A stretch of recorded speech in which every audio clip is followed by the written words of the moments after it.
এটা তো মার্ডার ঘর হয়ে গেছে, স্পট হয়ে গেছে, জল্লাদখানা।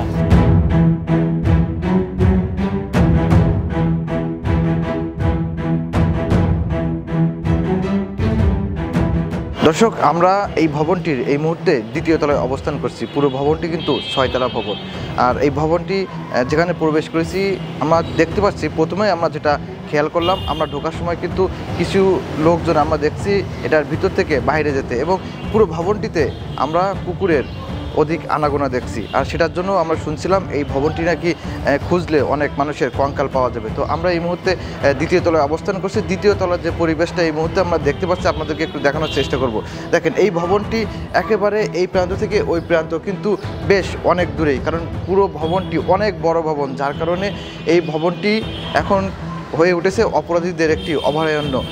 আমরা যে স্থানীয়দের সাথে কথা বলে মূলত যেটা জানতে পেরেছি, এই ভবনটিতে যারা আশেপাশে এলাকার মাদকসেবীরা আছে তারা কিন্তু এটি তাদের নিরাপদ স্থান হিসেবে বেছে নিয়েছে।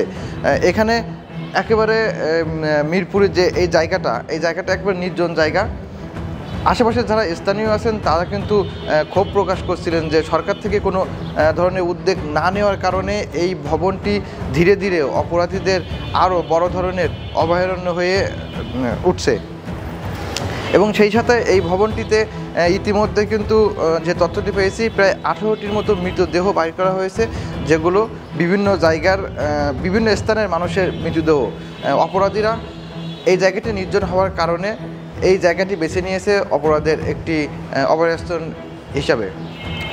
এটা তো মার্ডার ঘর হয়ে গেছে। ওই তো জল্লাদ, হ্যাঁ, ওইটাই জল্লাদখানা বলেন। এখানে জল্লাদ ওরাই হয়ে গেছে, পুলাপানগা জল্লাদ হয়ে গেছে। ছোট ছোট পুলাপানগা সন্তানাচি করতেছে।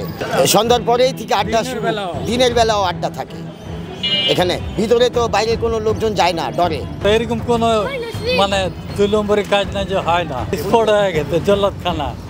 তবে স্থানীয়দের ভাষ্যমতে এই ভবনটিতে তারা বারবার করে আমাদের বলছিলেন যে ভিতরে প্রবেশ না করার জন্য। এই জন্য আমরা আসলে এই ভবনটি দ্বিতীয় থেকে তৃতীয় তলায় যে উঠব তেমনটি আসলে সাহস করতে পারছি না, কারণ আমরা কিন্তু কিছুক্ষণ আগে খেয়াল করলাম এই ভবনের তৃতীয় এবং চতুর্থ তলায় আমরা কিছু মানুষ দেখতে পাচ্ছি, তারা উপরে আছে। আমাদের দেখে কিন্তু তারা ভিতরে প্রবেশ করছে। এই জন্য আমরা এই ভবনটির ভিতরে আসলে প্রবেশ করতে পারছি না, কারণ ভিতরে প্রবেশ করলে আসলে নিরাপত্তাহীনতায় ভুগতে হতে পারে। কারণ এমনটি স্থানীয়রা জানাচ্ছিলেন যে আসলে এটার ভিতরে কৌতূহলবশত ঢুকলেও হয়তো সমস্যা হতে পারে, আপনারা ভিতরে প্রবেশ করবেন না। সে কারণে আমরা ভিতরে প্রবেশ করছি না। আপনারা দেখতে পাচ্ছেন দিনের বেলায় এই ভবনটির যে দৃশ্য আপনারা দেখতে পাচ্ছেন, একবারে দিনের বেলা যে দৃশ্য, এটি বিশাল বড় ভবন। শুধুমাত্র স্ট্রাকচারটি দাঁড় করানো হয়েছে, এটা কিন্তু দরজা জানালা বা অন্য কোনো কিছু নেই। আপনাদের একটু অপর প্রান্তে একটু নিয়ে যাওয়ার চেষ্টা করব। এই ভবনটির দ্বিতীয় তলার ঠিক আর একটা পাশে আপনাদেরকে নিয়ে যাব। কারণ এই যে ভবনটি ঘিরে, ভবনটির চারিপাশে কিন্তু দোকান, বাড়িঘর, বসতবাড়ি সব কিছুই আছে, কিন্তু এই ভবনটি একটি ভয়ানক স্থান হিসেবে রূপ নিয়েছে। কারণ এই ভবনটি কিন্তু অনেক বড়। আপনারা দেখতে পাচ্ছেন, আমি একটু দেখানোর জন্য বলবো যে ভবনটি দেখতে পাচ্ছেন এই পাশের থেকে একবারে ও পাশ পর্যন্ত দেখতে পাচ্ছেন ভবনটি। আর ভবনটিতে কুকুরের যে দেখতে পাচ্ছেন, কুকুরের বিচরণ অতিরিক্ত দেখতে পাচ্ছি আমরা।